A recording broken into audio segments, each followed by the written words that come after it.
panaw ni Pope Francis ay isang malaking kawala sa ating banal na simbahang Katoliko. Ang buong mundo ay nagulat at nalungkot sa kanyang pagpanaw kahapon, at nawa sa ating marubdob na panalangin sa Panginoon, nawa patuloy tayong samahan, ingatan at gabayan ng Panginoon, at lalo't higit sa pamamagitan ng ating pananalangin ng may pasasalamat sa Diyos. Nawa po patuloy natin damhin at sariwain at bigyang pugay ang naiambag ng ating mahal na Santo Papa, Pope Francis. Nawa sa ating panalangin,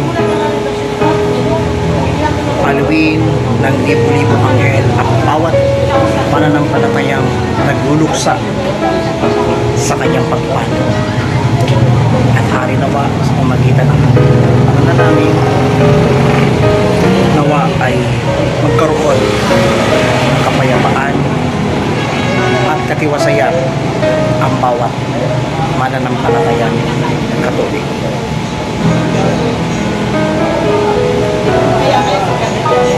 Paalam at maraming salamat po,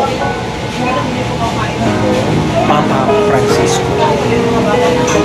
Salamat sa mga mensaheng inihatid mo mula sa Ebanghelyo at pagpaparangal at pagparangal sa Panginoon.